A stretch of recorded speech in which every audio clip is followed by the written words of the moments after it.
Bonjour à tous, désolé ce petit contretemps, on est tous là. Merci à tous de vous connecter pour ce webinaire. Je suis Ludovic Dupin, je suis directeur de l'information de la Société française d'énergie nucléaire et je suis ravi de vous accueillir pour ce webinaire sur le thème quelle contribution du nucléaire dans la nouvelle stratégie hydrogène.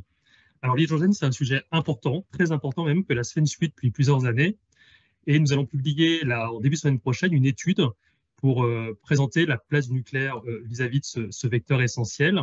Et le webinaire d'aujourd'hui a pour objectif un peu de vous présenter les messages clés de cette étude et en général du sujet pour la France. La situation, c'est que le pays a une stratégie très très ambitieuse en matière d'hydrogène vert, d'hydrogène propre, avec la volonté de déployer une production nationale avec beaucoup de moyens. Mais le fait est que la cinétique de déploiement aujourd'hui peut poser question. Ce qui est sûr, c'est que la France, avec son réseau décarboné, grâce au nucléaire et aux renouvelables, est un atout important pour déployer une filière nationale de production d'hydrogène avec des électrolyseurs. C'est ce qu'on va découvrir aujourd'hui avec trois intervenants.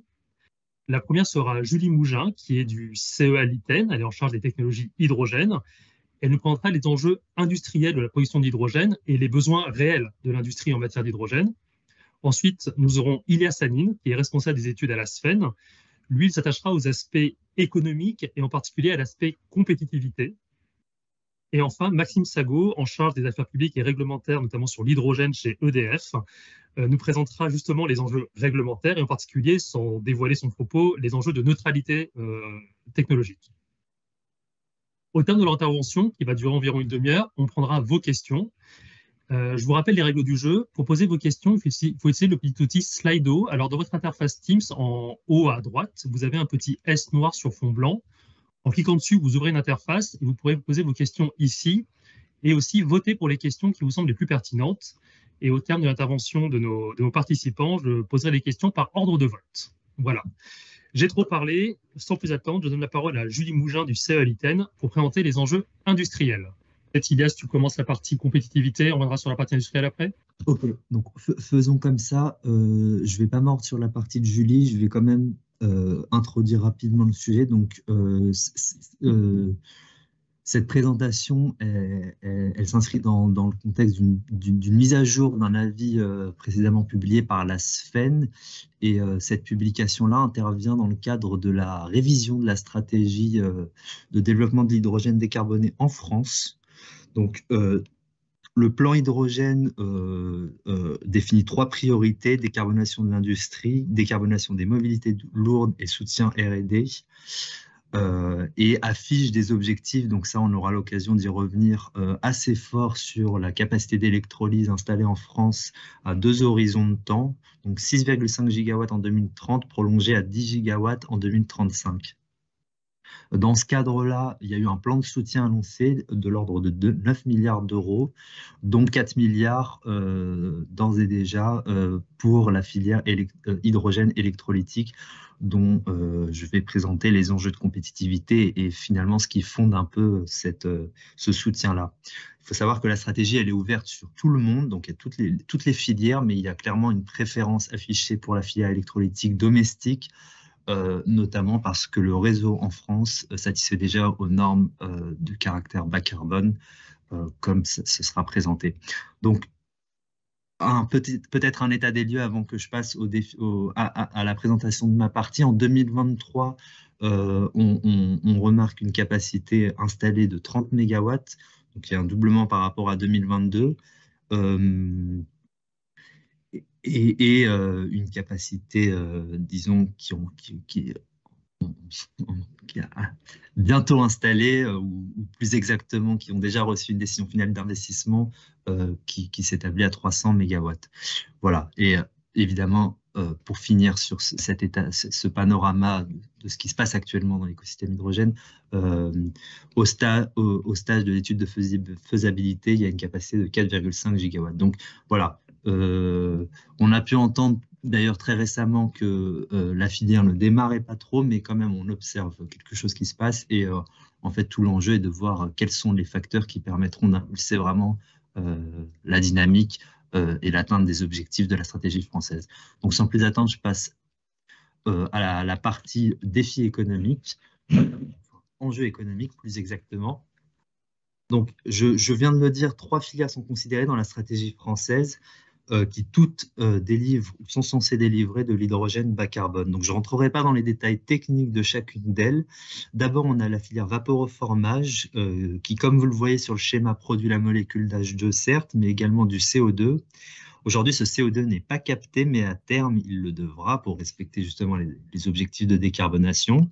Donc aujourd'hui, ce qui se passe, c'est que les acteurs payent pour ce CO2. Donc voilà, il faut, pour décarboner cette filière-là, il faudra ajouter un dispositif de capture et séquestration du carbone afin de passer de 10 kg d'un contenu CO2 de 10 kg de CO2, d'un contenu CO2 pardon, de 10 kg par kg d'H2 sous le seuil des 3 kg de CO2 par kg d'H2. Ce qui n'est pas assuré en l'état actuel des technologies industrielles, notamment avec le risque de fuite en fait. Disons-le d'emblée, pour l'industriel, aujourd'hui, cette façon de produire de l'hydrogène est la plus économique. Je précise, dans l'état actuel, à la fois réglementaire et technologique. La deuxième filière, c'est celle de la production domestique par électrolyse à partir du réseau électrique français qui est déjà décarboné et satisfait déjà aux normes. Vous aurez l'occasion de le voir lors de la présentation de Julie Mougin. Et enfin, la troisième filière consiste à produire de l'électrolyse à partir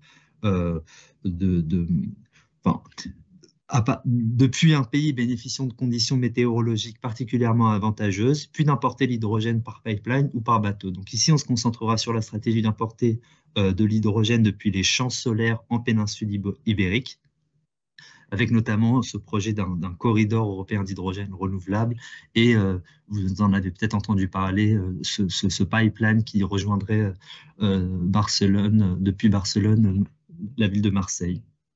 Donc clairement, la préférence, je l'ai dit, de la stratégie française va pour la deuxième filière de production domestique, entre autres car voilà, le réseau est déjà décarboné et, point important, la sécurité d'approvisionnement est assurée, en tout cas aux horizons qui sont ceux de la stratégie française, pour accueillir cette nouvelle demande.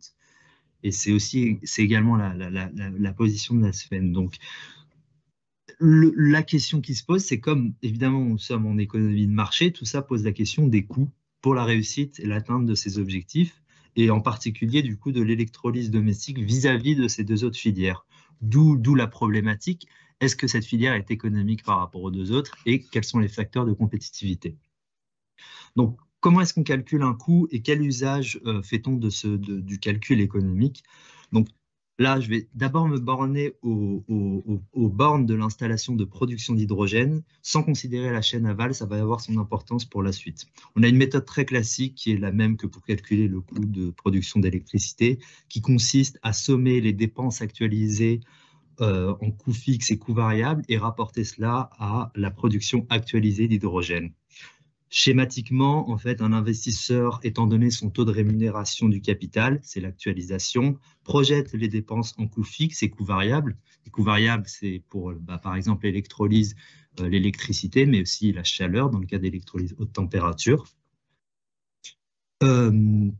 Donc, il projette ses dépenses, il projette également la production d'hydrogène, puis il obtient un coût qu'il compare à la valeur de marché actuelle de l'hydrogène, et sur cette base fonde la décision d'investissement. Voilà schématiquement un peu ce qui se passe. Donc, qu'en est-il des coûts de production de la filière vaporoformage?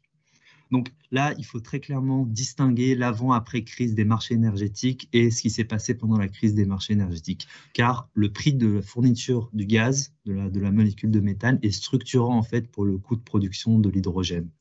Hors crise, voilà, je détaille un peu les hypothèses et les différentes sources. On aboutit à un coût de production avec dispositif CCS ou symétriquement un coût du carbone à 100 € la tonne, à un coût de production situé entre 2,5 et 3,5 € du kilogramme d'H2.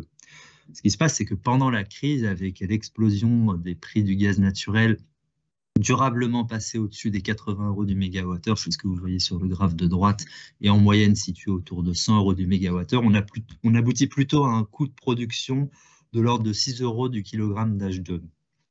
Donc, ce que cet épisode montre, en fait, c'est la grande dépendance de la filière au contexte des marchés fossiles et au contexte géopolitique dont on a vu l'importance très récemment.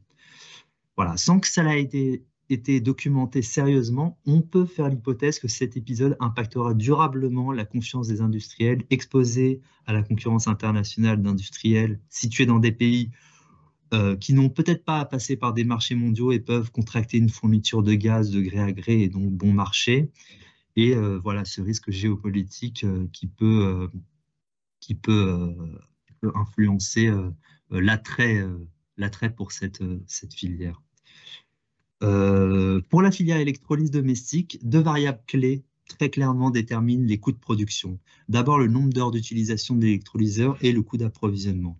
Sur le graphique, on voit très clairement qu'économiquement, pourvu que l'on dispose d'un contrat à prix fixe, voilà, c'est bien, il faut raisonner toutes choses égales par ailleurs, il vaut mieux produire en base, c'est-à-dire un grand nombre d'heures dans l'année, 8000 heures, 7000 heures, ce qui est bien logique puisqu'on amortit l'installation.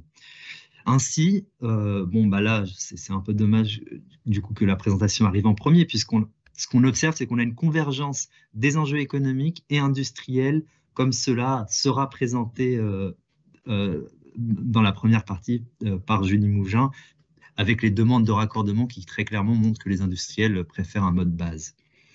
En fait, du coup, ce qu'on voit, c'est que tout l'enjeu est de disposer d'un approvisionnement en électricité ou à un prix qui permette la compétitivité de cette filière par rapport à la filière vaporeformage ou de disposer, de concevoir des mécanismes de soutien qui comblent l'écart avec la filière fossile. Donc là, vous voyez les deux lignes en pointillés qui sont les coûts de production de la filière vaporeformage à 30 et 40 euros du mégawattheure pour la fourniture en gaz. Et donc, parmi les dispositifs de soutien, bah, en fait, on a les 4 milliards pour les 1 gigawatt d'aide au gigawatt par palier d'ici à 2026, qui, tels qu'ils ont été annoncés par l'ex-ministre de la Transition, sont précisément des mécanismes qui visent à combler cet écart économique entre les deux filières. Finalement, la filière production d'électrolyse, la filière d'hydrogène, la filière importation, pardon, voilà, disons les choses simplement. Donc, on va prendre une évaluation d'ICEA qui converge avec ce qu'on trouve ailleurs, avec certaines hypothèses en autoproduction en Espagne, avec un coût de 20 euros du mégawattheure et 2000 heures de fonctionnement, donc un mode marginal ou intermittent. Et donc, on aboutit à un coût de production de 2,5 euros par kilogramme d'H2. Très clairement, en l'état, ça rend la filière la plus compétitive, sauf qu'en fait, l'histoire ne s'arrête pas là. L'histoire ne s'arrête pas là parce que l'hydrogène, le coût de l'hydrogène doit en fait consolider l'ensemble des coûts aval de la chaîne de valeur. Et ce qui compte, c'est le coût de l'hydrogène livré au consommateur final. De même que pour l'électricité, on paye l'électricité, on ne paye pas uniquement les électrons en sortie des centrales. Et donc, une fois qu'on a dit ça, on arrive à de forts enjeux, en fait, puisque ces coûts aval, que ce soit les coûts de compression, de stockage ou de transport, présentent des incertitudes liées aux évaluations économiques assez fortes et des incertitudes également techniques, mais ce n'est pas tellement l'enjeu de ma présentation ici. Donc, deux mots quand même sur le stockage et le transport. Sur le stockage, c'est intuitif, plus on produit de façon intermittente, plus le dimensionnement du stockage augmente. Voilà. Et sur le transport, eh bien, on note en fait une forte dépendance des pipelines au coût moyen pondéré du capital, évidemment, puisque les pipelines sont des infrastructures capitalistiques. Hein. Et ce coût moyen pondéré du capital, qui plus ou moins reflète l'aversion au risque des investisseurs, lui-même est largement dépendant de l'utilisation du pipeline, c'est-à-dire de l'amortissement en fait, de l'infrastructure. Hein. Et donc, voilà, il y a tout un tas d'enjeux à adresser et qui sont en fait assez externes au public. Donc c'est pourquoi certains parlent de LCOHD, D pour distribuer, et qui traduisent en fait cet enjeu de méthode et aussi de communication autour des coûts de l'hydrogène et qu'il s'agit bien d'intégrer sur l'ensemble de la chaîne de valeur. Finalement, ce que je dirais, c'est que dans la littérature, on a une étude récente de 2023 qui montre que finalement, sous des hypothèses moyennes, lorsqu'on intègre ces coûts, l'hydrogène produit domestiquement en Allemagne et en Finlande est moins cher que l'hydrogène importé. Voilà, donc c'est quelque chose que c'est pas évident en fait que même pour un pays qui fait le choix de l'importation, cette stratégie soit rationnelle du point de vue économique. Et enfin, je l'ai dit, il y a des grandes incertitudes techniques et économiques. Pour conclure sur cette partie, je dirais que l'atteinte des objectifs de la stratégie française dépend du jeu de différents facteurs externes qui concerne toutes les deux autres filières avec lesquelles est en concurrence la filière domestique. Premièrement, l'évolution des prix du gaz, dont on a vu l'importance pour le coût d'hydrogène par vaporeformage, et qui peut avoir des conséquences sur l'aversion au risque. On a aussi parlé de ce risque géopolitique rapidement. Je ne vais pas évoquer, mais le coût des dispositifs CCS, là aussi, il y a pas mal d'incertitudes, ou symétriquement celui d'évolution du prix du carbone. Et enfin, les incertitudes et les coûts liés à l'infrastructure aval de stockage et de transport. Donc voilà un premier ensemble de facteurs externes qui concernent plutôt les filières, les deux autres filières avec lesquelles est en concurrence la filière domestique. Quant à la filière domestique, ce qu'on voit, c'est que finalement, on est plutôt face à des facteurs internes et essentiellement, il faut le dire, ce qui sera structurant, c'est pour les producteurs d'hydrogène de disposer d'une visibilité, d'une lisibilité sur leur approvisionnement en électricité, sur des horizons de temps qui dépassent assez largement les temporalités actuellement existantes sur les marchés. Donc là, on parle plutôt de 10-15 ans. Voilà. Donc, je ne sais pas si Julie Mougin est revenue, sinon... D'accord. Merci Ilias, effectivement, on a la chance d'avoir Julie qui nous a rejoint maintenant. Donc, on va revenir un tout petit peu en présentation sur la partie industrielle. Merci Ilias pour la partie éco. Bonjour Julie. Bonjour à tous. Donc d'abord, excusez-moi pour les aléas techniques de connexion et excusez-moi aussi parce que ma voix est un peu basse. Je l'ai perdue hier soir et donc je ne vais pas pouvoir parler très fort. Néanmoins, très bien. Bon, parfait. Donc bonjour à tous. Donc effectivement, je me charge de l'introduction de cette partie pour un bref rappel pour ceux qui ne connaîtraient pas la stratégie française autour du développement de l'hydrogène, avec un plan initial qui a été défini en 2020, bâti autour de 3 priorités assez évidentes. D'abord, la décarbonation de l'industrie, deuxièmement, la décarbonation de la mobilité, en particulier des mobilités lourdes, et également une partie de ce plan qui correspond à un soutien au développement de solutions technologiques, de briques technologiques, de la R&D et des compétences. Il y a une mise à jour de ce plan qui a été effectuée et qui est en consultation actuellement et qui révise un certain nombre d'éléments ou en tout cas complète le plan. Elle confirme alors je ne vois plus, voilà. Elle confirme un objectif de 6,5 gigawatts d'électrolyseurs en 2030 et précise la croissance au-delà avec un objectif à 10 gigawatts en 2035. Le plan au total correspond à 9 milliards d'euros et donc 4 milliards, comme l'a dit Ilias, pour la compétitivité de l'hydrogène électrolytique, pour donc 1 gigawatt de capacité installée sur 10 ans par rapport à l'hydrogène fossile. Et cette révision permet aussi de prendre en compte une stratégie d'ouverture sur le monde, avec aussi bien l'exportation des technologies françaises et l'importation aussi de l'hydrogène d'ailleurs vers l'Europe. On peut citer aussi l'ordonnance du 17 février 2021 qui, dans les développements de l'hydrogène décarboné, part d'un principe de neutralité technologique de manière à classer les technologies non pas par nature technologique, mais par seuil de CO2 émis par kilogramme d'hydrogène produit, ce qui est tout à fait pertinent. Alors, si on regarde un petit peu où on en est actuellement, en 2023, selon les données de France Hydrogène, la capacité d'électrolyseurs opérationnels sur le sol français est de 30 MW, ce qui est à la fois peu, mais une belle croissance par rapport à 2022, puisqu'on a plus que doublé les capacités opérationnelles. Et si on regarde les capacités d'électrolyseurs en phase de, je dirais, de déploiement, que ça soit en comptant donc ce qui est déjà exploité, ce qui est en construction ou ce qui a reçu une décision finale d'investissement, on est à 300 MW.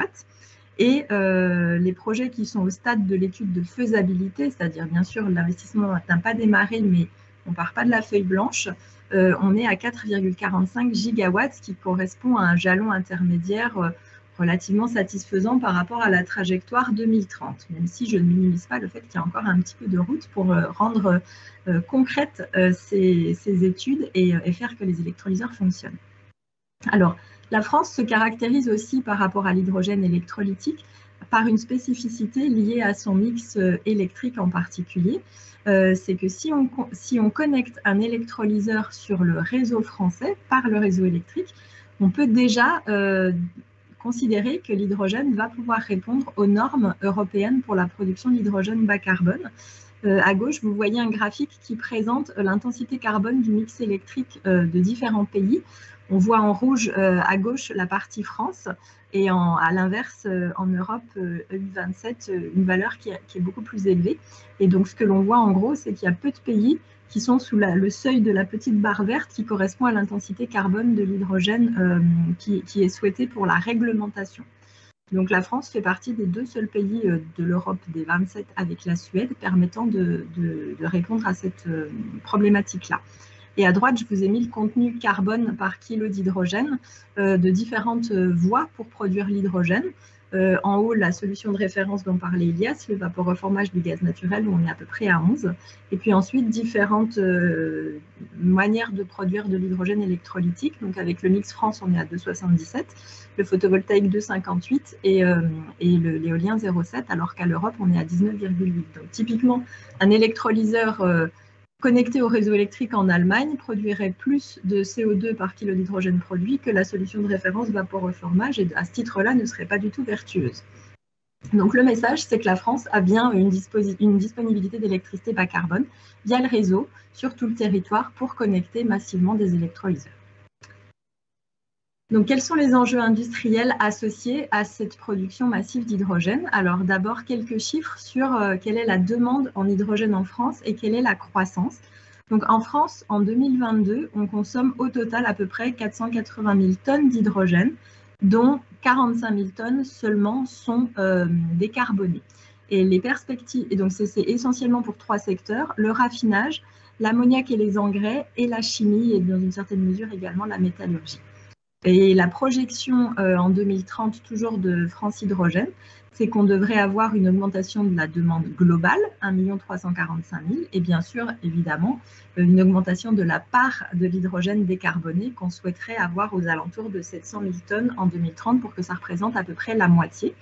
Et vous voyez dans le petit diagramme du milieu qu'aux usages industriels conventionnels que je viens de mentionner, que sont le raffinage, la chimie, la sidérurgie, on voit apparaître d'autres segments comme les carburants de synthèse, comme la mobilité et comme l'énergie au sens large qui viennent compléter les secteurs traditionnels.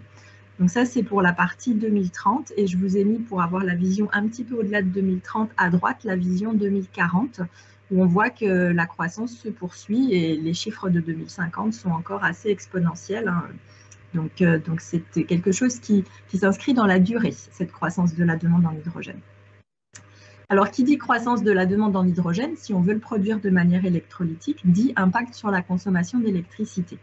Alors, est-ce que c'est quelque chose qui est majeur ou est-ce que c'est une part raisonnable de la production électrique française? Vous voyez à gauche, selon RTE, les térawattheures d'électricité qui doivent être consacrés à la production d'hydrogène pour différents usages. Et vous voyez à droite la part de la consommation électrique considérée pour l'hydrogène, c'est la petite partie bleue par rapport à la consommation pour d'autres usages et par rapport surtout à la production. Hein. Le graphique de droite, je n'ai pas de souris pour montrer, mais dans la barre un petit peu grise-verte, c'est la production et dans la barre orange-bleu, c'est la consommation. Et vous voyez que la partie hydrogène ne représente qu'une petite portion, donc entre 7 et 11% selon les scénarios France Hydrogène. Et selon RTE, ça représente 25 TWh en 2030 et 50 en 2050. Alors, depuis, ils ont un tout petit peu révisé leurs chiffres à la hausse, mais globalement, retenez que ça représente une petite part de la production et de la consommation électrique française. Alors, 2 exemples d'application de l'hydrogène dans l'industrie. Donc, j'ai évoqué effectivement que l'industrie était quand même un des segments privilégiés qui va consommer de l'hydrogène sous 2 angles. D'abord parce que l'industrie consomme déjà de l'hydrogène et que ça paraît assez évident qu'en première approche, on peut vouloir chercher à remplacer cet hydrogène déjà utilisé qui est fossile par de l'hydrogène bas carbone. Donc là, c'est un usage de l'hydrogène dit matière. Et c'est l'exemple de gauche que l'on a ici pour des raffineries à Port-Jérôme en Normandie.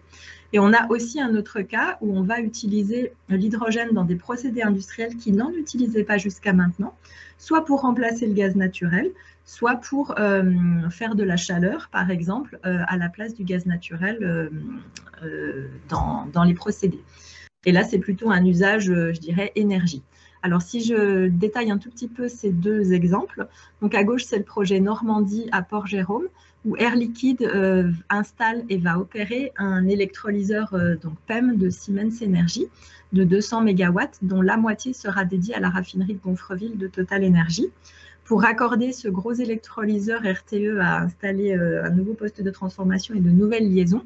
Et l'origine verte des électrons sera obtenue par une garantie d'origine et des certificats. Et ce projet devrait permettre une baisse des émissions d'environ 250 000 tonnes de CO2 par an. Sur le projet de droite, il s'agit cette fois-ci du projet d'ArcelorMittal à Dunkerque, qui concerne donc la sidérurgie. Et là, l'idée, c'est une transformation plus profonde de leurs procédés, puisqu'aujourd'hui, ils font la réduction du minerai par du coke. Donc, leur première étape, c'est de remplacer la réduction par le coke par la réduction par du gaz naturel à horizon 2027. Et ensuite, dans une deuxième étape, remplacer le gaz naturel par de l'hydrogène pour effectuer le processus de réduction. Et ça s'associe derrière à la mise en place d'un four à arc électrique pour traiter le minerai comme ça. Donc, c'est le procédé qu'on appelle Direct Reduction of Iron. Donc, ça va consommer une certaine quantité d'hydrogène, à terme plus de 160 milliers de tonnes d'hydrogène par an, et permettre une baisse assez drastique des émissions de CO2 de 4,4 millions de tonnes par an. Donc là aussi, l'électrolyseur sera raccordé au réseau, et c'est le cas d'un certain nombre de projets, notamment les plus gros, qui prévoient tous un raccordement réseau et qui prévoient tous également un fonctionnement sur des durées assez longues sur l'année. Comme l'a indiqué Ilias tout à l'heure et comme le slide suivant vous le présente également, avec clairement un impact majeur sur le coût de l'hydrogène. Ça, c'est quelque chose qui a été diffusé par l'IRENA, où on voit en fait l'impact du taux d'occupation des électrolyseurs, c'est l'axe des abscisses. Et on voit que clairement, plus un électrolyseur va fonctionner longtemps, ici on regarde entre 10 et 50%, plus le coût de la molécule d'hydrogène, les chiffres qui sont dans les petites cases, est plus faible. Donc clairement, il vaut mieux fonctionner avec des taux de charge plus importants. Et pour ça, compte tenu du taux de disponibilité des énergies renouvelables, le raccordement à réseau est positif. Alors justement, si on parle un petit peu du réseau, voilà ici quelques éléments sur la stratégie de RTE à l'horizon 2035 pour orienter la stratégie énergie-climat. Alors clairement, les besoins d'électricité augmentent dans tous les secteurs, que ce soit le transport, le tertiaire, le résidentiel et donc l'industrie. Et RTE a identifié 4 leviers pour couvrir ces besoins, à la fois travailler sur l'efficacité énergétique des procédés, des équipements et des bâtiments, ce qui permet d'économiser de manière non négligeable quand même 75 TWh par an. Travailler également en parallèle sur la sobriété en baissant la consommation, en faisant évoluer nos modes de vie, que ce soit à l'échelle individuelle ou à l'échelle collective. Donc encore 25 TWh. Là, je m'appesantis que sur le minimum, mais vous voyez qu'il y a des scénarios un petit peu plus offensifs. Et puis, sur la partie plus production d'électricité, ce sont les deux cases du bas, et bien compter sur les deux piliers du mix français, le nucléaire, dont il s'agit de prolonger les réacteurs qui peuvent l'être et de maximiser leur productible de manière à atteindre 360 TWh, et puis également d'accélérer le rythme de développement des renouvelables pour atteindre 270 TWh. Donc avec tout ça, on devrait avoir entre 530 et 560 TWh disponibles, contre, pour fixer les idées, 460 en 2022, ce qui représente une croissance de 15 à 22%. Et donc l'hydrogène ne consommera en 2035 que 30 TWh environ, un petit peu plus dans les scénarios révisés, mais enfin vous voyez que l'ordre de grandeur fait que ça ne représente qu'une petite portion. Et le nucléaire donc va vraiment avoir sa carte à jouer pour maximiser le productible et avec le volet prolongation des réacteurs. Alors, l'hydrogène va se déployer sur le sol national de manière structurée, en essayant d'être particulièrement présent dans ce qu'on appelle des hubs, qui sont des bassins où l'usage de l'hydrogène est très pertinent par rapport à des usages locaux, notamment dans des zones industrielles françaises présentant des industries à décarboner, comme la sidérurgie ou la chimie. Et dans ces bassins-là, on va avoir des interconnexions en fait entre les différents producteurs et consommateurs et une mutualisation d'un certain nombre d'infrastructures comme des infrastructures de stockage, des canalisations qui vont permettre effectivement d'acheminer jusqu'aux clients finaux l'hydrogène. Et ça va se faire en coordination avec l'appel à projet ZIPAC, donc les zones industrielles bas carbone. Et puis donc au-delà de ces zones industrielles, on peut dans ces écosystèmes territoriaux mutualiser les usages en incluant d'autres aspects comme la mobilité par exemple intensive. Voilà, et donc post-2035, on peut imaginer en particulier en France avoir la possibilité de coupler deux briques technologiques innovantes, l'une côté nucléaire avec les SMR Neward, dont par exemple une paire de 2 fois 170 MW pourrait être installée avec le premier béton dès 2030. Et puis l'électrolyse haute température, qui est donc une des voies pour produire de l'hydrogène avec un meilleur rendement, notamment parce qu'elle fonctionne à haute température et dont on pourrait imaginer effectuer un couplage avec ces réacteurs Neward. Couplage électrique, ça coule sous le sens, mais également couplage thermique pour avoir justement un rendement très élevé de production d'hydrogène et in fine donc un coût de la molécule plus faible. Et ça, c'est possible grâce au développement de cette technologie d'électrolyse haute température par la société Genvia, implantée à Béziers pour tout ce qui est fabrication, qui a actuellement une usine pilote en fonctionnement et qui prévoit la construction d'une gigafactory dès 2026. Alors, avant de passer la parole à Maxime, je vois qu'il y a des mains qui sont levées dans la conversation. N'oubliez pas que les questions se posent sur Slido, le petit S noir sur fond blanc en haut de l'interface Teams, pour poser vos questions et pour voter. Il y en a déjà plein d'ailleurs des questions. Et Maxime, je te donne la parole pour la partie réglementaire. Bonjour à tous. Oui, donc merci. Après cette présentation des aspects plus technico-économiques, on va aborder dans cette dernière partie les enjeux plus spécifiquement réglementaires, puisqu'on a aujourd'hui un environnement réglementaire très contrasté, hein, donc à l'engouement du marché pour les technologies de l'hydrogène, c'est suivi aussi un enthousiasme fort des décideurs politiques et des législateurs pour introduire toute une série de réglementations autour de ce vecteur énergétique appelé à jouer un rôle dans la transition énergétique, avec d'un côté des États qui s'engagent pour la reconnaissance et la valorisation de l'hydrogène bas carbone produite à partir d'électricité nucléaire, et de l'autre côté une Union européenne, elle, plus contrastée, davantage orientée en faveur de l'hydrogène renouvelable et qui a du mal aujourd'hui à accorder une place à cet hydrogène lié au nucléaire. Donc si on regarde tout d'abord le verre à moitié plein, on a effectivement, comme ça a été présenté en introduction, une stratégie hydrogène française aujourd'hui qui affirme explicitement la pleine neutralité technologique entre l'hydrogène renouvelable et l'hydrogène bas carbone. C'est quelque chose que vous retrouverez dans la nouvelle stratégie d'hydrogène dite SNH2 qui sera adoptée courant 2024 et qu'on retrouve également déclinée dans la législation française. Ce n'est pas un cas isolé, hein. Si on regarde à l'international ce qui se fait aussi du côté des États-Unis ou du Royaume-Uni, là aussi les stratégies d'hydrogène, les législations, les mécanismes de soutien sont orientés indistinctement vers l'hydrogène, qu'il soit issu d'électricité renouvelable ou d'électricité nucléaire, avec une approche véritablement fondée plutôt sur le contenu carbone de l'hydrogène. Dans l'Union européenne, c'est un petit peu différent. Il y a une distinction avec, d'un côté, une définition de l'hydrogène renouvelable et un propre socle juridique, de l'autre, une définition de l'hydrogène bas carbone avec sa propre base légale. Néanmoins, et c'est un motif de satisfaction, ils sont tous les deux définis en référence au même seuil d'émission qui a déjà été présenté et commenté précédemment, hein, sous un seuil de 3,38 kg CO2 par kilo H2. Alors, en 2023, les débats à Bruxelles se sont concentrés quasi exclusivement sur la production d'hydrogène renouvelable, hein, les modalités de définition de cette catégorie. Et c'est par ce biais-là qu'une première reconnaissance sous forme indirecte du nucléaire a tout de même été obtenue dans la législation européenne. En effet, des avantages, des dérogations ont été octroyés aux États membres qui bénéficient d'un mix électrique déjà décarboné, hein. Alors, ce niveau de décarbonation il a été défini par le législateur européen sous un seuil, vous le voyez dans cette slide, de 65 grammes de CO2 par kilowattheure, ce qui aujourd'hui qualifie en réalité deux seuls États membres, hein, la Suède et la France, grâce à leur mix reposant sur un bouquet associant renouvelables et énergie nucléaire. Et ces avantages et dérogations leur permettent de produire de l'hydrogène renouvelable dans des conditions extrêmement facilitées, en dérogeant au principe d'additionnalité des ENR, hein, donc il y a un principe fort dans la législation européenne, principe étant posé pour essayer d'éviter la cannibalisation de l'électricité renouvelable dans les réseaux, le législateur européen considérant que pour ces pays au mix électrique déjà décarboné grâce au nucléaire, on peut déroger à ce principe lorsqu'on approvisionne des électrolyseurs avec des PPA renouvelables.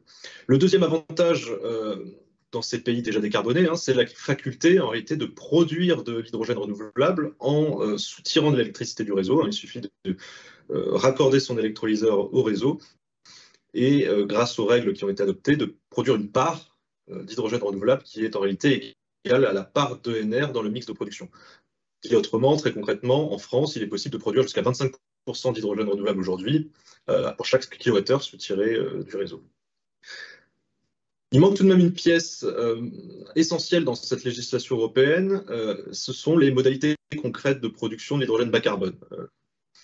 On a une définition, mais on manque encore des conditions précises. Et là, un acte délégué de la Commission européenne, qui est, si vous voulez, une sorte de décret de l'exécutif européen, est attendu, on l'espère, courant 2024 ou au plus tard au premier semestre 2025, pour pouvoir préciser les conditions de production d'hydrogène bas carbone et s'assurer donc que l'électrolyse à partir d'électricité du réseau français soit bien valorisée. Si on regarde maintenant le verre à moitié vide, on a une série de réglementations européennes. Alors, l'Union européenne a été très volontariste en la matière. Il y a plus d'une dizaine aujourd'hui de règlements, de directives, d'actes délégués qui traitent d'hydrogène. On a un socle qui ne respecte pas nécessairement ce principe de neutralité technologique et qui est même tendance à le tordre en faveur d'une catégorie, hein, l'hydrogène renouvelable, au détriment de l'hydrogène bas carbone. Ça se voit à trois niveaux, trois objets. Premièrement, au niveau des méthodologies de comptabilisation du bilan carbone de l'hydrogène. On a toute une série de règles et de méthodes assez complexes qui tendent en réalité à favoriser l'hydrogène renouvelable en comptabilisant par choix, par convention, l'électricité renouvelable comme neutre en carbone lorsqu'elle alimente un électrolyseur, ce qui n'est pas le cas de l'électricité nucléaire qui se voit, elle, attribuer un facteur d'émission générique davantage situé autour des standards internationaux de 13 grammes de CO2 par kilowattheure, ce qui au passage est légèrement au-dessus des études de la littérature récente sur ce que pourrait être le facteur d'émission en France, plutôt aux alentours de 4 à 6. On retrouve ce biais également dans la politique européenne de soutien à l'offre d'hydrogène. Vous savez peut-être que la Commission européenne, à l'initiative de sa présidente Ursula von der Leyen, a mis en place en 2023 une banque européenne de l'hydrogène, qui a été un mécanisme de soutien financier et très mal nommé, n'est pas une banque, une institution financière à proprement parler. Donc un premier appel d'offres a été lancé en novembre 2023 côté Commission pour soutenir la production d'hydrogène, mais qui est là aussi réservé exclusivement dans son cahier des charges vers la production d'hydrogène renouvelable. Une deuxième enchère pourrait être lancée au deuxième semestre 2024. La première était dotée de 800 millions d'euros, la seconde devrait passer de l'ordre du milliard d'euros. Mais là aussi, une incertitude demeure et pour l'instant, l'exécutif européen n'a montré aucun signe et aucune intention d'ouvrir ce guichet à l'hydrogène bas carbone. Enfin, le dernier aspect dans lequel on retrouve ce biais renouvelable, c'est dans la politique, cette fois-ci de soutien à la demande d'hydrogène. Il y a toute une série de directives, de règlements qui ont été introduits dans le paquet législatif dit Fit for 55, adopté en 2023, introduisant une série de cibles de consommation d'hydrogène et d'e-fuel dans les secteurs clés que sont l'industrie et les transports, et qui là aussi n'assure aucun level playing field, aucune égalité de traitement entre l'hydrogène renouvelable et l'hydrogène bas carbone. Vous le voyez avec ces exemples ci-dessous qui les déclinent. Je vais essayer de les balayer rapidement et de ne pas trop rentrer dans le détail, mais vous avez une première cible d'hydrogène dans l'industrie, en bas à gauche, qui est régie par la directive sur les énergies renouvelables, et qui, comme le nom de la directive l'indique, aujourd'hui n'encourage et ne stimule que la demande d'hydrogène renouvelable dans l'industrie, avec une cible de 42% en 2023. à l'issue de négociations assez intenses et d'intervention des autorités françaises avec leurs alliés de l'Alliance du nucléaire, le législateur européen a toutefois fait quelques concessions et aménagements possibles pour reconnaître une part d'hydrogène bas carbone, mais qui est aujourd'hui difficilement activable et n'assure aucun level playing field. Vous voyez juste à côté à droite, c'est un peu un cas de figure encore plus dégradé avec la cible d'hydrogène e-fuel dans le transport, une cible d'1% de consommation dans la consommation finale d'énergie des transports à 2030, qui est là exclusivement réservée à l'hydrogène renouvelable et pas ouverte au bas carbone. Pour la réglementation sectorielle dans le maritime, donc régie par le règlement fuel maritime, on partait ici d'une situation plus favorable avec en fait un dispositif dans sa conception respectant un principe de neutralité technologique, puisqu'ici le dispositif cible des réductions d'émissions pour les grands navires de transport. Mais là aussi, encore une fois, le Parlement européen a, au cours de la procédure, introduit un léger avantage sous la forme d'un bonus multiplicateur pour les formes d'hydrogène et dérivés renouvelables dans une période transitoire jusqu'à 2034. Et finalement, il n'y a que dans le secteur de l'aviation, avec le règlement Refuel Aviation, où le principe de neutralité technologique est pleinement respecté. Là, on y trouve des cibles d'incorporation, de consommation de kérosène de synthèse, donc qui est produit en combinant de l'hydrogène électrolytique avec du CO2 pour décarboner l'aviation.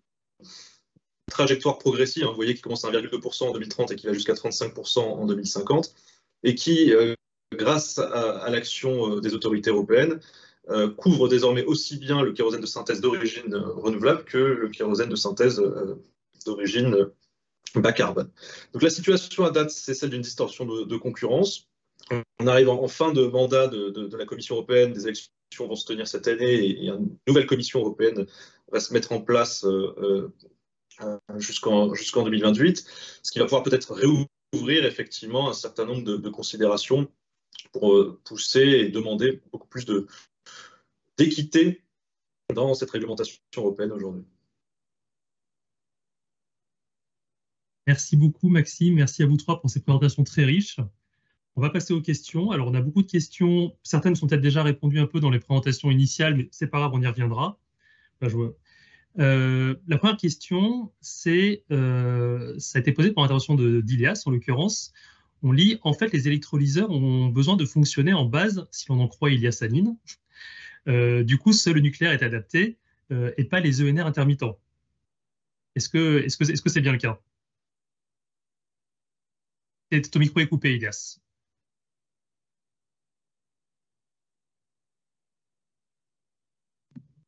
Merci. Je pense que je vais clairement laisser mes co-présentateurs répondre, mais non, enfin, pourvu qu'on dispose d'une solution de stockage, en fait, le mode base d'une solution de stockage dimensionnée, évidemment, avec la puissance qui va bien, etc., c'est pas impossible théoriquement. Voilà. Après, en pratique, j'ai pas une vue assez claire de ce qui se fait, donc je vais plutôt laisser, si ils ou elles ont des éléments de réponse à apporter, Julie et Maxime répondre. Mais en tout cas, théoriquement, non, c'est pas une. Oui, alors je peux peut-être compléter. Donc déjà, on peut distinguer plusieurs électrolyseurs et certains sont plus aptes que d'autres à fonctionner de manière intermittente. L'électrolyse à température le peut dans une certaine mesure, mais par exemple, elle ne va pas s'arrêter et redescendre à 25 degrés et redémarrer pour atteindre 700 degrés chaque fois qu'un nuage passe ou qu'une éolienne s'arrête. À l'inverse, l'électrolyse PEM a plutôt été conçue pour fonctionner avec une forte possibilité de suivi de charge, et donc de ce point de vue-là, le couplage direct aux ENR est possible et a déjà été effectué. Après, on l'a vu tout à l'heure aussi bien dans la présentation d'Ilias que dans la mienne, le fait de fonctionner avec un couplage réseau, au-delà d'une problématique technique, apporte aussi un intérêt économique. Donc, il n'y a pas simplement l'aspect technique qui est à regarder. Et pour revenir quand même à l'aspect technique, le fait de fonctionner en suivi de charge fluctuant sur les ENR a quand même un impact sur le rendement, puisque quand on fait fonctionner un électrolyseur en tout bas de sa gamme de puissance, ben, son rendement est un peu moins bon. Hein. C'est la même chose que quand on conduit notre voiture. Et ça peut également induire des problématiques de sécurité avec des gaz qui vont pouvoir traverser les membranes, etc. Donc c'est possible, mais ça peut induire des complexités techniques et à coup sûr un impact économique, en espérant que ça réponde à la question. Je pense que oui, et la question suivante d'ailleurs est un peu liée sur la capacité de flexibilité des électrolyseurs, puisqu'on nous demande les électrolyseurs peuvent-ils s'effacer aux heures de pointe et est-ce que c'est intéressant économiquement? Alors, je pense que sur le plan technique, ma réponse il apporte un éclairage. Sur le plan économique, là, je peux laisser peut-être parler ceux qui ont travaillé sur le volet économique de la présentation. Alors, j'aurais pas du tout de chiffres à passer, mais donc ça, ce serait clairement donc en fait un mode marginal. Là, on a présenté plutôt un mode base, donc où l'électrolyseur soutirait en ruban l'électricité au réseau. Sur un mode marginal, je pense que ce qui me paraît pertinent de faire ici, c'est de renvoyer à l'étude RTE de 2020 ou de 2021, à moins que Maxime ait des éléments quantitatifs à apporter, où ils ont étudié les différents modes de couplage, donc marginal, à savoir soutirer de l'électricité lors des pics de consommation, des creux des pics de production et des creux de consommation, c'est mieux dans cet ordre, pour justement évidemment bénéficier d'un prix de marché d'électricité faible. Donc en fait, il y a cette dimension du prix de fourniture fluctuant qui rentre lorsqu'on se couple en mode marginal, mais j'ai pas d'autres éléments à apporter. Oui, moi, ce que je voudrais simplement dire, c'est qu'entre ces deux idéotypes, un électrolyseur adossé à un actif ENR ou un électrolyseur en bande quasiment toute l'année, on peut avoir des modèles plus gris d'électrolyseurs avec des facteurs de charge de 80-85%, fonctionnement 7500 heures, 8000 heures par an, offrant quand même plusieurs centaines d'heures possibles d'arrêt, d'effacement, alors pour des maintenances bien sûr préventives, mais aussi pourquoi pas effectivement pour des effacements ponctuels lors d'épisodes de tension pour le système électrique. Est-ce que les conditions de rémunération de ces effacements ou de participation à des services systèmes aujourd'hui sont suffisants pour donner un coup de pouce au modèle économique? La réponse n'est pas encore claire, mais à mon avis, ce ne sera pas nécessairement suffisant, étant donné qu'on a quand même des économics très compliqués aujourd'hui. D'accord. Merci beaucoup. Alors, on change un peu de sujet. Vous avez évoqué l'exportation d'hydrogène vers l'Europe, en effet. Quelle proportion le coût de transport représente-t-elle dans le prix final de l'hydrogène? Et est-ce qu'il est judicieux d'envisager de telles importations de pays qui n'ont pas encore achevé leur électrification?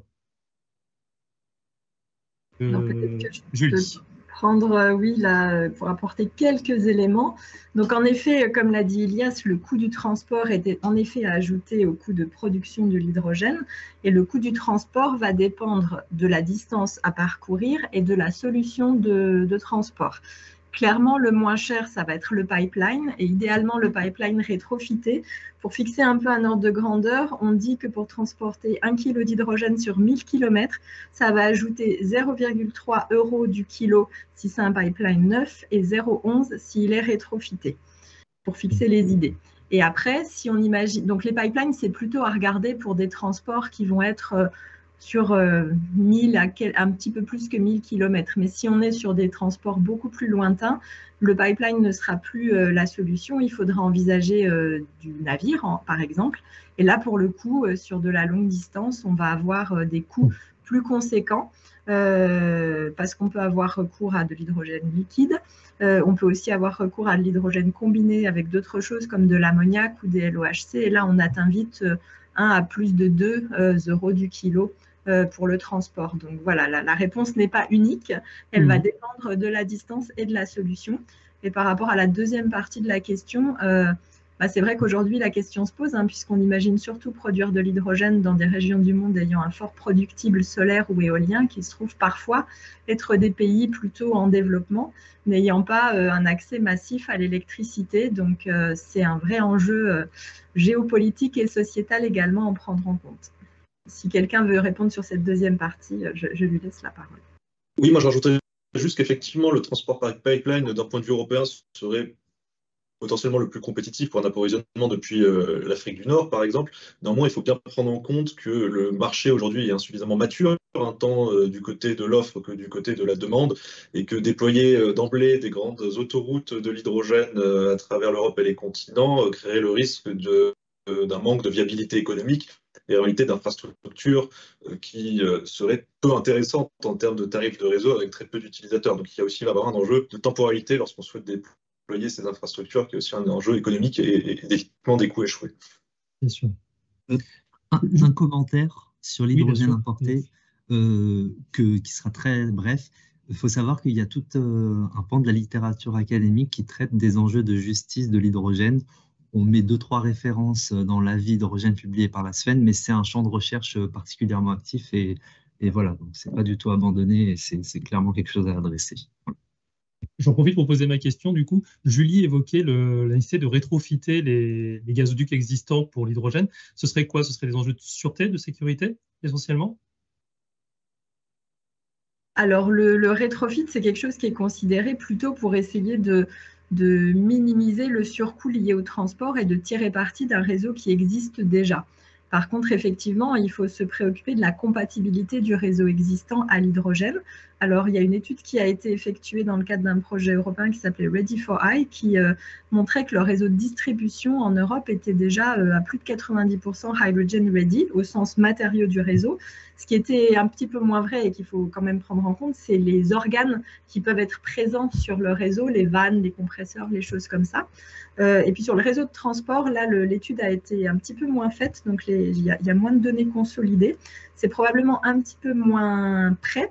Et surtout, il y a une grande variabilité en termes d'âge des canalisations. Il y en a des récentes, d'autres anciennes. En termes de nature d'acier aussi, qui peuvent être du coup plus ou moins sensibles à l'hydrogène.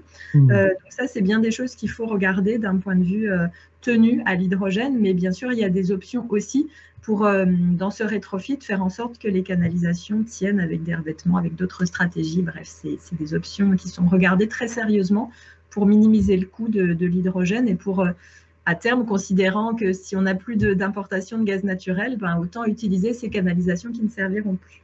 Mais ça, c'est dans un horizon plus lointain. Merci. Pour abonder, je dirais qu'il y a le défi technique de la canalisation, il y a aussi le remplacement de tous les équipements de réseau, compresseurs, vannes, métrologie. Et puis, il y a aussi un enjeu de sécurité d'approvisionnement, en réalité, puisque ce sont des infrastructures déjà utilisées pour l'approvisionnement en gaz. Et la Creux a rendu un rapport l'année dernière sur l'avenir de ces infrastructures gazières, en montrant que même dans un scénario où on diminue par 2 la consommation de gaz, on aura encore probablement besoin de ces grandes artères de transport par gazoduc, ce qui complique tous les plans de conversion vers l'hydrogène. Merci beaucoup. Alors, question suivante, effectivement, on parle d'un sujet qu'on a vu émerger il n'y a pas si longtemps que ça. Comment intégrez-vous dans votre analyse les perspectives prometteuses relatives à l'hydrogène natif ou blanc, l'hydrogène naturel, qui change un peu la donne s'agissant d'une énergie primaire, à contrario des autres dits hydrogènes cités, vert, gris et bien sûr décarbonés? Je peux en dire un mot, je ne sais pas si... Oui, alors sur l'hydrogène naturel, il y a un grand engouement aujourd'hui médiatique autour de cette potentialité. Il faut bien garder en tête qu'on est encore dans un stade très amont, très exploratoire de ce qu'est l'hydrogène naturel. Alors, un tas d'acteurs sont en train de redéployer les cartes géologiques et d'essayer d'identifier des gisements. Une fois qu'ils seront identifiés, il faudra essayer d'évaluer les réserves potentielles, la pureté de l'hydrogène, les conditions économiques pour aller l'extraire, parce qu'en fait, il se trouve rarement à un état pur dans le sous-sol, il est mélangé à d'autres gaz, mais par exemple, souvent, ça arrive qu'il soit mélangé avec de l'hélium, qui présente un grand intérêt également à aller être cherché.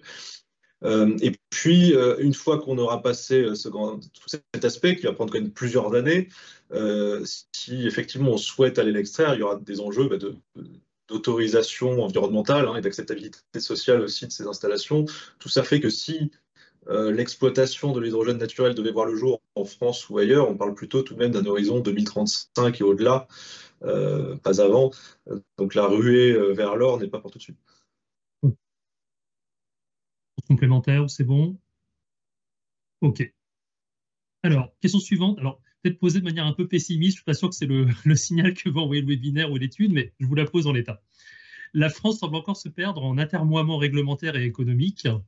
Le temps que la France s'organise, ne va-t-on pas se faire submerger par l'hydrogène fossile allemand, chinois ou américain?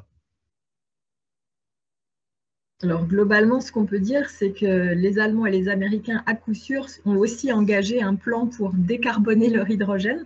Donc eux aussi, à terme, devraient quand même baisser la part de l'hydrogène fossile, ou alors fossile plus CCS, qui dans ce cas-là est quand même considéré bas carbone, même si ce n'est pas la même chose que l'hydrogène électrolytique. Donc non, je pense qu'en particulier pour l'Allemagne, qui est en Europe comme nous et qui a les mêmes grandes orientations politiques à l'échelle européenne, ça devrait pas se faire. La Chine, c'est peut-être un petit peu plus compliqué, mais bon, voilà, comme on ne sait pas trop ce qui s'y passe, voilà, je n'irai pas beaucoup plus loin dans l'analyse. Je comprends. Oui, en Chine, leur stratégie pour l'instant est vraiment orientée vers le développement d'un marché domestique. Ils ne sont pas vraiment orientés vers l'export. Côté allemand, leur stratégie est de toute façon fondée sur l'importation d'hydrogène. Là où ils peuvent effectivement être meilleurs, c'est peut-être sur la maîtrise des équipements et des technologies. Et côté américain, il y a effectivement des velléités possibles d'export, notamment de l'hydrogène bleu, produit à partir de CCS, dont Ilias nous a fait une présentation sur les aspects économiques. Néanmoins, il n'est pas certain que cet hydrogène puisse bien respecter les exigences environnementales, notamment le fameux seuil d'émission que je vous ai présenté, ce qui fait que cet hydrogène n'aura peut-être pas accès au marché européen. Ok. Alors, la question suivante est revenue plusieurs fois, elle a été posée plusieurs fois. C'est peut-être que Julie a déjà un peu répondu, mais on peut y revenir. D'où viendront les électrolyseurs? La France veut-elle aussi être souveraine sur ce point? Alors, je pense que dans une certaine mesure, on peut dire que la France veut être souveraine sur ce point, puisque via le plan de relance et le mécanisme IPCEI, elle soutient 4 fabricants d'électrolyseurs français sur 3 technologies, McPhy et John Cockerill sur l'alcalin, Elogen sur la PEM et donc Genvia sur la haute température. Donc avec 3 technologies, 4 fabricants, je pense qu'on peut compter parmi les pays qui seront fabricants d'électrolyseurs. Mais bien sûr, il y a aussi des fabricants d'électrolyseurs dans d'autres pays européens, aux États-Unis, en Chine.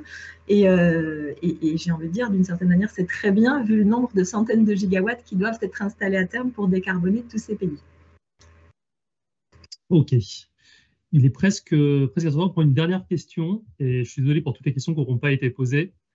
La question qu'on va prendre, c'est est-ce que l'émergence des SMR-AMR, on cite Neward notamment, ont un rôle à jouer sur le sujet de l'hydrogène?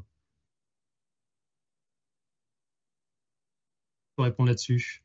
Maxime, je vois que tu as mis ton micro. Alors oui, ça a été présenté, un petit peu abordé par Julie, et effectivement, il y a aujourd'hui un intérêt potentiel d'un couplage entre SMR et production d'hydrogène, mais qui est loin d'être le seul. Il y a d'autres applications pertinentes aussi de couplage entre ces petits réacteurs modulaires et d'autres besoins. Je pense au dessalement de l'eau de mer, je pense au réseau de chaleur urbain, mais effectivement, la possibilité de les faire fonctionner en cogénération avec prélèvement d'électricité, de chaleur et approvisionnement électrique, en font une combinaison intéressante pour alimenter des électrolyseurs haute température qui peuvent quand même augmenter les rendements d'électrolyse de plus de 20 points.